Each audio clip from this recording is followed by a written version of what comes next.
December 16th, 1944. Dawn breaks over the dense Ardennes forest, the mist clinging to the snow-covered pines. A bitter wind scours the rugged hills, carrying the metallic scent of frostbitten earth. Along narrow, winding roads, columns of German armor rattle forward, their engines coughing against the cold, tires crunching on hardened snow. Soldiers wrapped in woolen coats, faces streaked with grime and frost, march in tense silence. They believe this will be the day the American lines collapse, that the inexperienced U.S. forces will crumble beneath the weight of the Wehrmacht's final push. Explosions ripple through the mist as artillery shells strike villages ahead, splintering wooden homes and sending plumes of smoke into the gray sky. In Bastogne, small American outposts brace for impact. Foxholes dug deep in frozen soil. Machine guns trained on the tree line. The cold bites, but the men do not flinch. Communications crackle with urgent commands. Snow falls heavier now, muffling the sounds of movement. Yet nothing can conceal the roar of tanks advancing, the relentless drive of Germany's desperate gamble. In these first hours, a storm of steel, snow, and fear collides.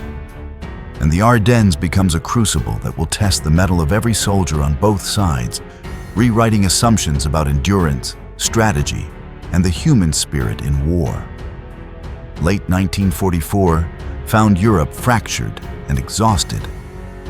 On the Western Front, the Allies had liberated France and Belgium, advancing relentlessly toward Germany. Supply lines stretched thin, men and material pushed to their limits.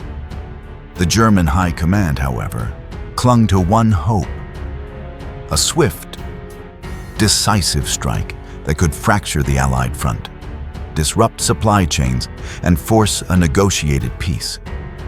Hitler's gaze turned to the Ardennes, a forested, hilly region of southern Belgium and Luxembourg, lightly defended, sparsely patrolled, and considered unlikely terrain for a large-scale attack. The Wehrmacht planned to exploit the element of surprise, believing the Americans, many of them young and relatively inexperienced, could be broken before winter tightened its grip. By mid-December, German units were massing in secret. Panzer divisions, infantry, and specialized Kampfgruppen were repositioned with meticulous precision, moving under the cover of night to avoid Allied reconnaissance. In the weeks leading up to the offensive, the Allies monitored the area but assumed any German movements were defensive repositionings, underestimating both scale and intent.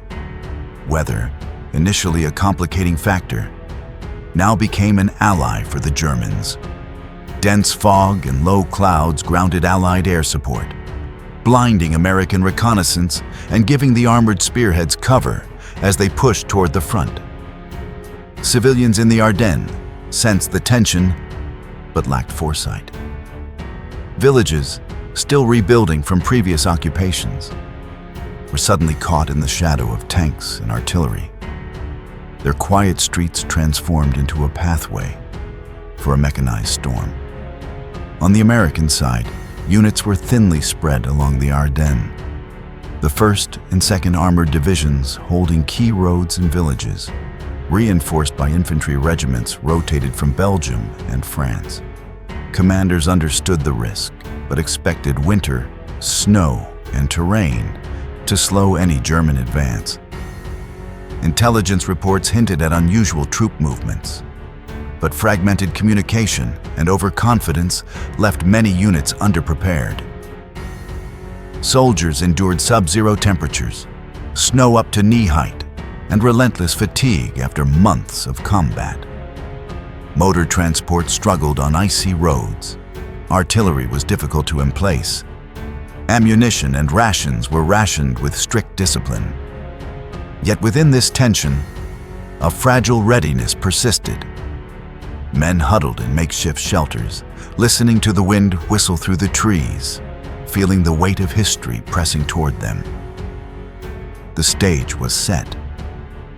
Germany's last offensive of the war, a gamble of unprecedented scale, would collide with determined American defenses in a crucible of cold, fire, and steel. The timing, midwinter, with snow and fog limiting visibility, was intended to magnify the shock, break morale, and exploit perceived weaknesses in the American line. The Ardennes, with its narrow roads, steep ridges, and dense forest, was both a trap and a testing ground, where strategy, logistics, and sheer human endurance would collide in a matter of days. Intelligence played a critical role in shaping the battlefield even before the first shells fell. Allied reconnaissance, though extensive, struggled to piece together the full picture. Reports of unusual German rail movements and increased fuel requisitions hinted at an offensive, but fragmented and often conflicting data caused uncertainty among American and British planners. Intercepts of German communications provided glimpses of intent, but codes were partially obscured by security measures and the challenging Ardennes terrain, where radio signals bounced unpredictably among ridges and forests. On the German side, meticulous planning relied on precise timing, concentration of armor, and coordination between infantry, artillery, and Luftwaffe support, though the latter would be hindered by unpredictable winter weather. Technological factors further complicated the looming clash. The Germans deployed Panther and Tiger tanks, heavily armored and designed for breakthrough operations, supported by assault guns and mobile artillery. These formidable machines were intended to punch through thin American defenses and create rapid corridors for mechanized infantry. Americans relied on Sherman tanks, anti-tank guns, and artillery positioned along choke points, prepared to leverage terrain advantages despite being outgunned in armor. Radio coordination, vehicle reliability in freezing temperatures, and supply of fuel and ammunition became critical factors, each capable of determining success or failure in this unforgiving environment. Strategic motives were intertwined with desperation. Hitler envisioned the Ardennes offensive not merely as a tactical maneuver, but as a potential war-altering strike. Split Allied forces, capture Antwerp to disrupt logistics, and force a political settlement before American numerical superiority could overwhelm Germany. Senior commanders, however, expressed skepticism. Logistics were stretched, fuel shortages threatened mobility, winter storms could hinder coordination. Despite dissent, the plan was executed with near religious adherence, reflecting both the urgency and hubris of German strategy in late 1944. American units, though thinly spread, demonstrated adaptive resilience. Local commanders reinforced villages, established fallback positions, and stockpiled artillery shells and winter rations. Troops honed defensive tactics for forested terrain, interlocking fields of fire, use of natural obstacles, and mobile patrols.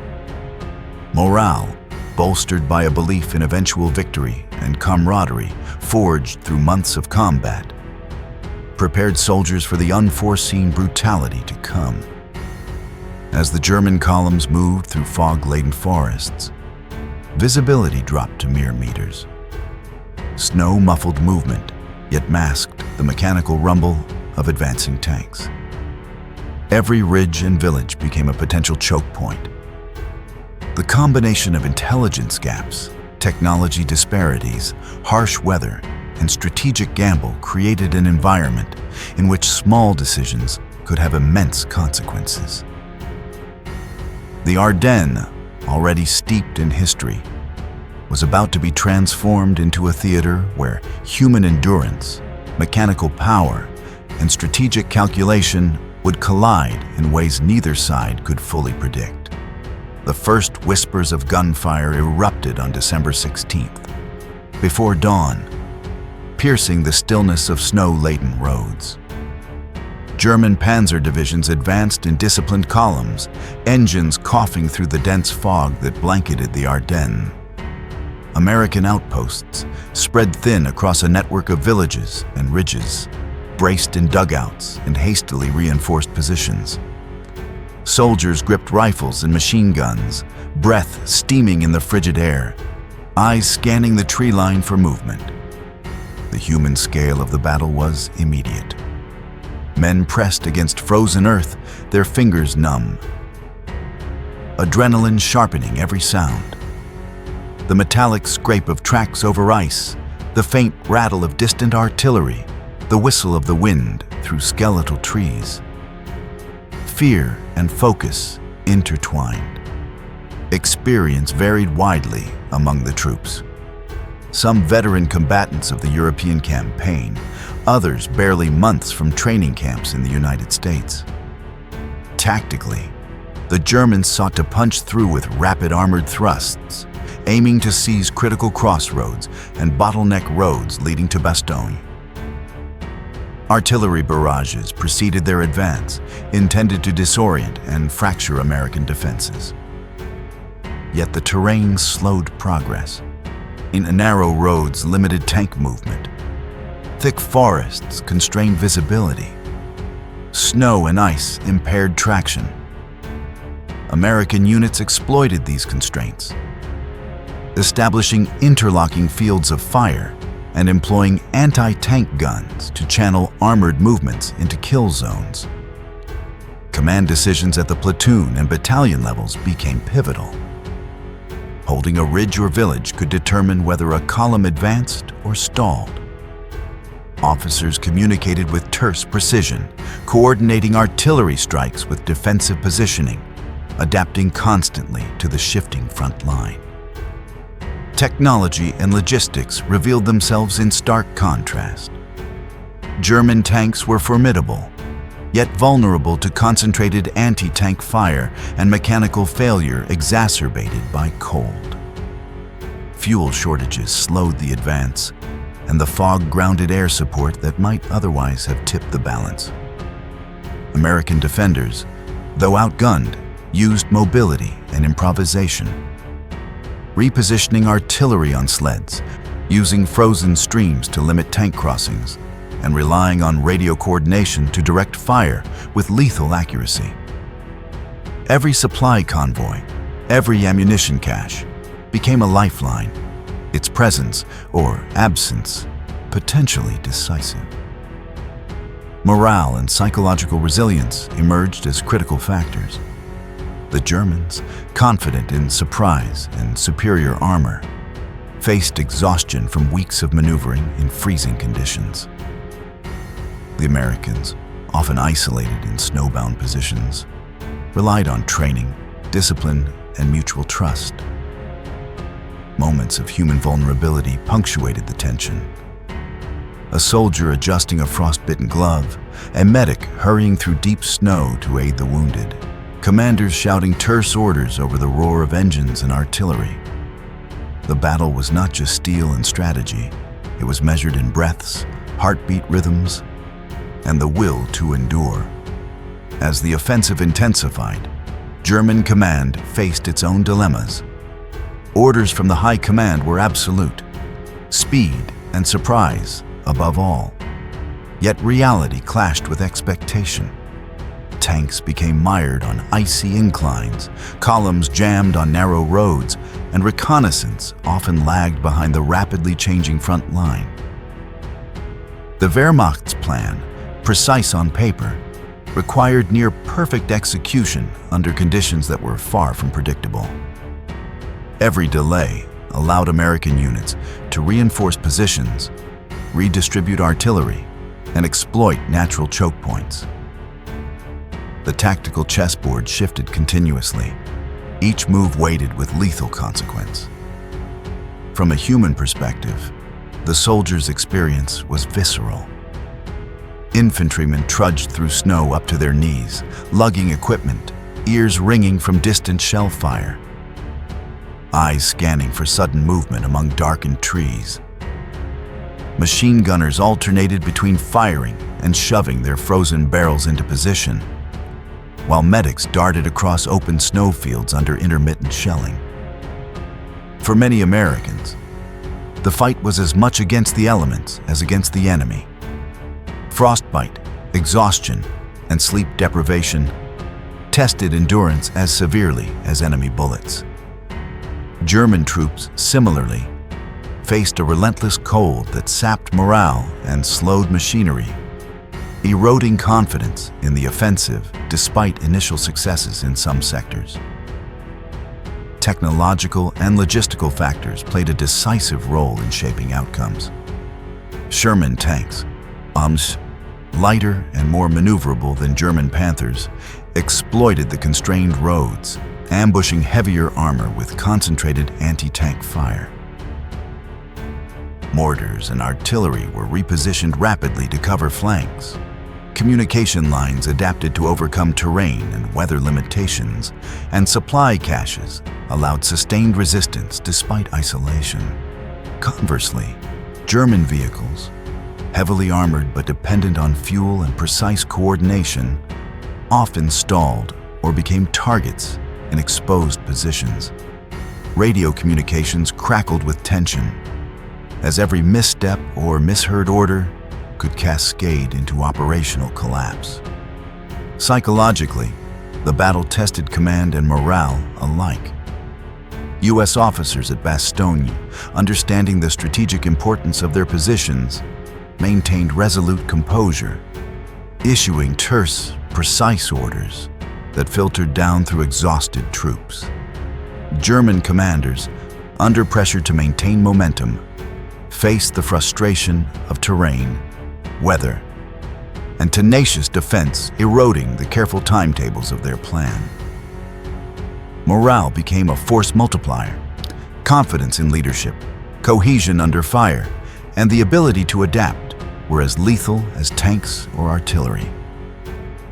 As the day wore on, the clash of men, machines, and nature created a battlefield that was simultaneously intimate and vast.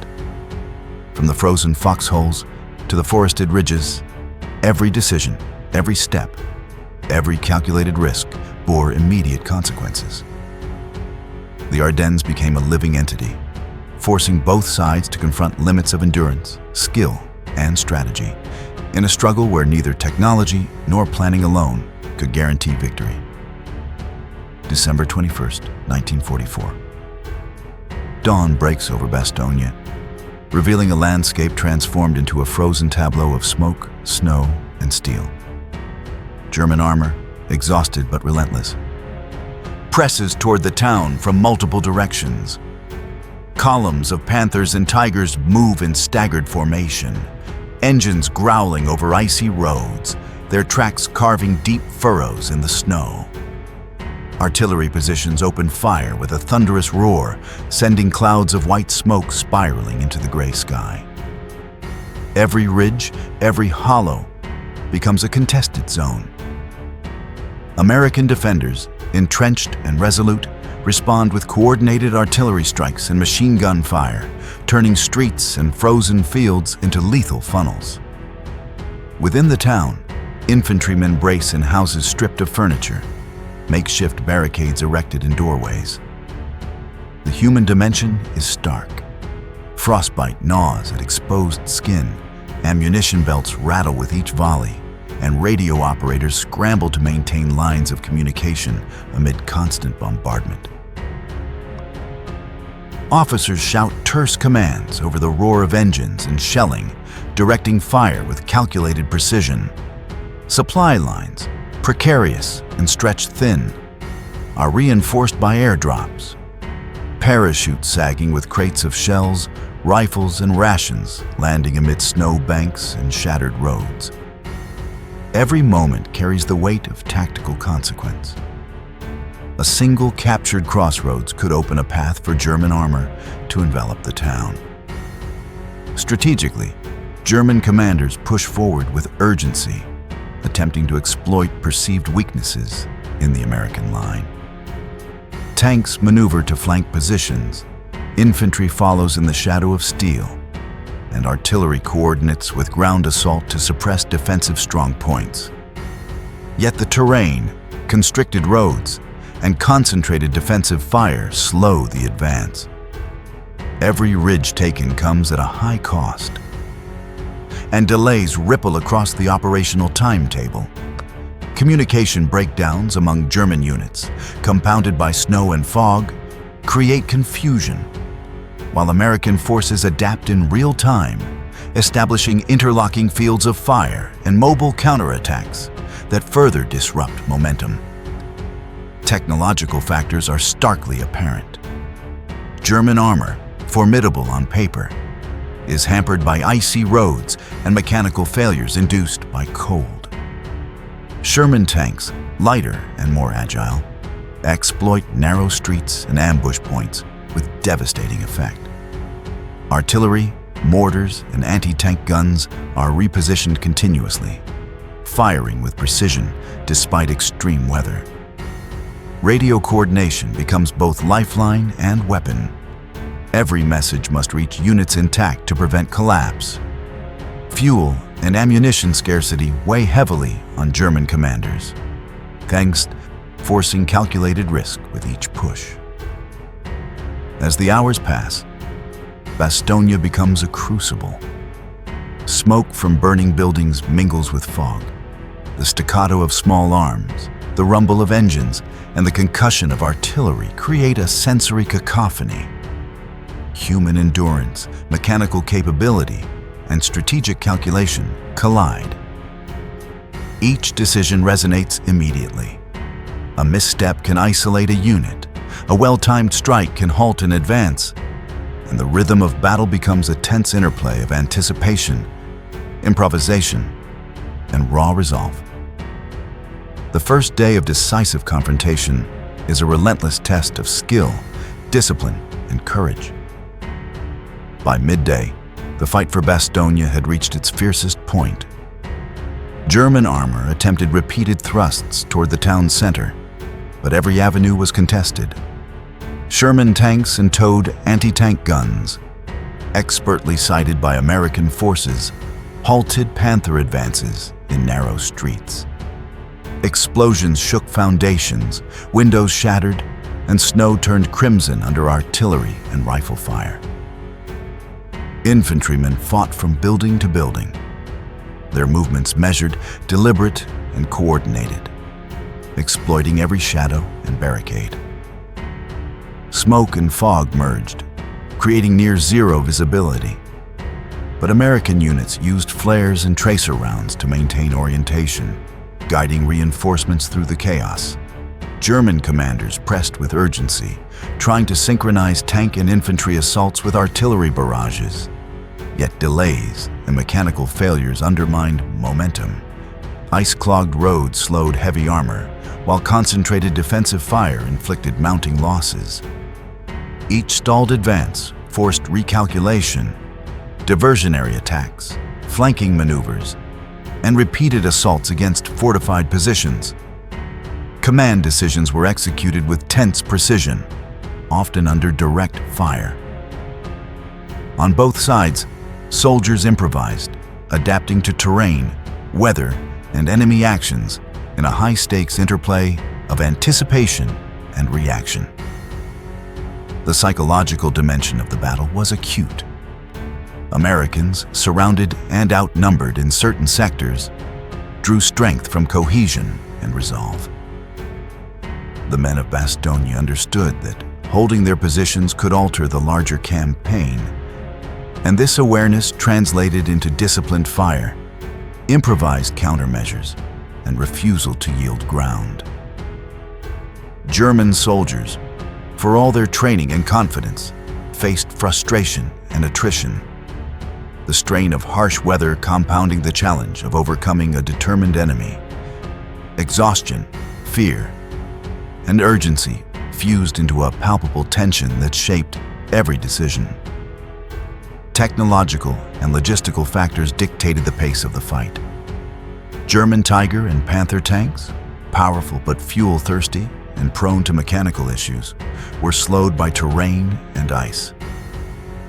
Sherman tanks exploited these vulnerabilities, ambushing choke points with deadly efficiency.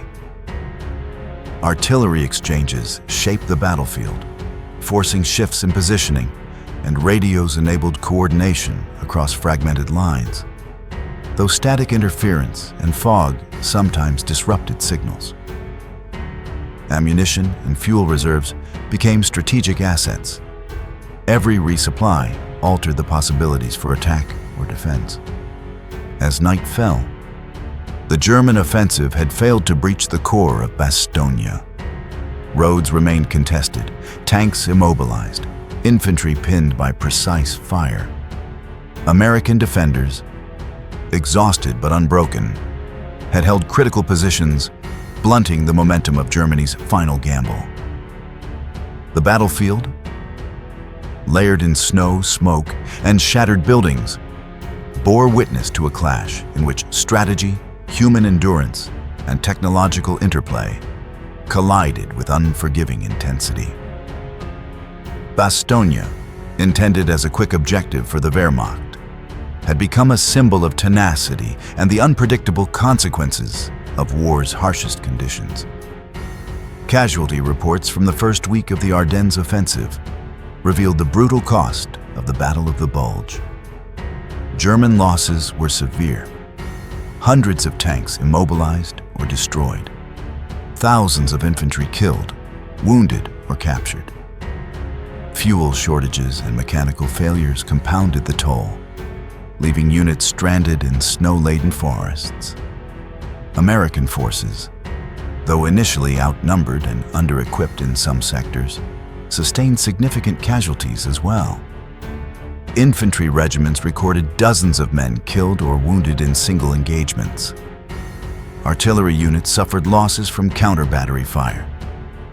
And medical personnel worked under relentless pressure to treat frostbite, gunshot wounds, and shell trauma. Every village, ridge, and crossroads carried evidence of violence.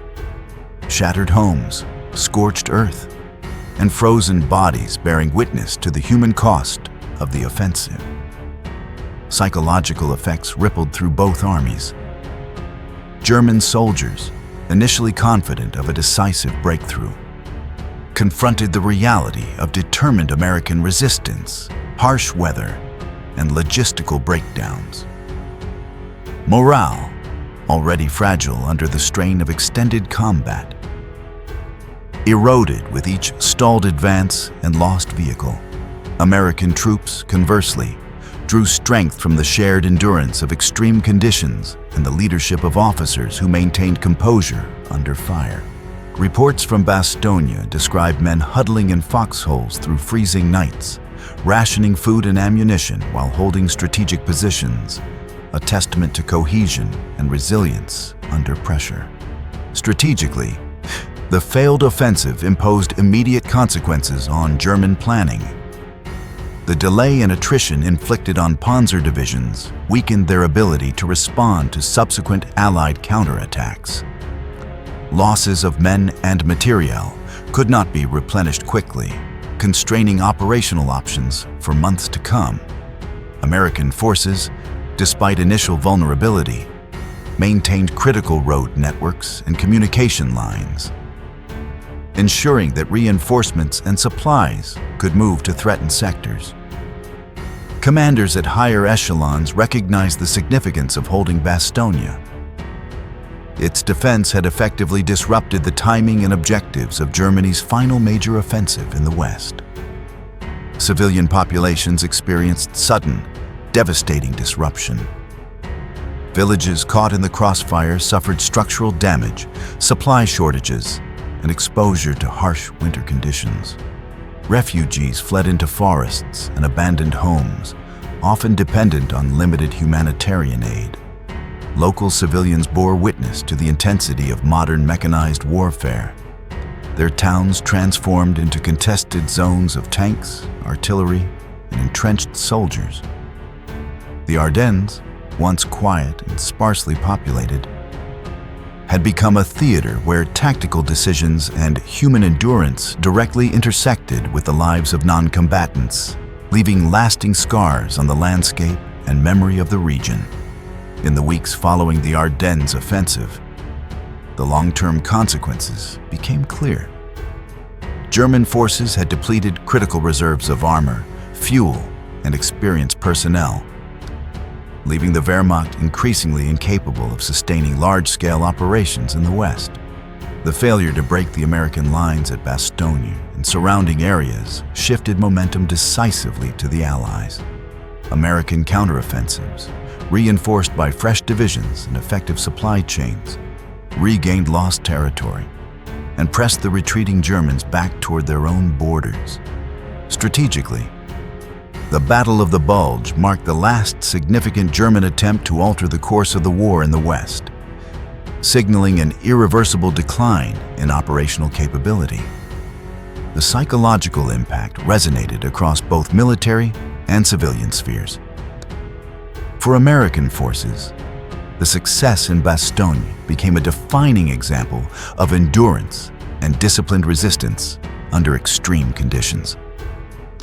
It reinforced confidence in leadership, cohesion, and training, proving that numerically inferior or inexperienced units could hold critical positions against formidable opposition. German troops and commanders, in contrast, were forced to reconcile the limits of mechanized offensives under harsh weather, with overstretched logistics and against determined defenders. A lesson that would shape the final months of the European conflict. Technological and logistical lessons were equally significant. The limitations of heavy armor and forested, winter terrain, combined with fuel dependency and vulnerability to coordinated anti-tank defense, influenced post-battle analysis on both sides. The importance of flexible supply lines, rapid communication, and terrain adaptation was reinforced as critical to operational success. Air support, previously limited by fog and snow, demonstrated its decisive potential once weather cleared, highlighting the integration of technology, timing, and human execution as decisive factors in modern warfare.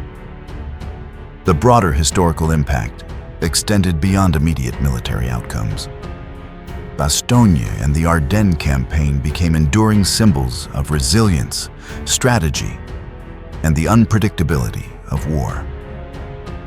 Memorials and first-hand accounts preserve the human dimension of the conflict, emphasizing courage, endurance, and the interplay between preparation and circumstance. The battle reshaped Allied planning, accelerated the collapse of German defenses in the West, and provided enduring lessons on the interaction of technology, terrain, and human will in determining battlefield outcomes. The Battle of the Bulge stands as a stark testament to the intersection of human endurance, strategic calculation, and technological power. In the frozen Ardennes, snow and fog became as formidable as any enemy, shaping the outcomes of tanks, infantry, and artillery alike. Bastogne, once a quiet crossroads town, became a crucible where discipline, leadership, and sheer resolve held against overwhelming odds. The battle revealed the limits of even the most meticulously planned offensives, demonstrating that determination, adaptability, and cohesion could redefine expectations on the battlefield. Long after the guns fell silent, the lessons endured. The clash underscored the importance of supply, communication, and terrain mastery in modern mechanized warfare, while illustrating how morale and human will could amplify or undermine the potential of technology and strategy. Soldiers' experiences, preserved in reports, photographs, and memorials, continue to evoke the stakes of combat under extreme conditions. History remembers Bastogne not just as a defensive success, but as a symbol of resilience, where meticulous preparation met unpredictable reality, and where human courage carved an indelible mark on the final chapters of the European War. This confrontation, fought in snow and smoke, became more than a battle. It became a measure of human and military limits, a testament to the endurance and ingenuity that define history in its most extreme moments.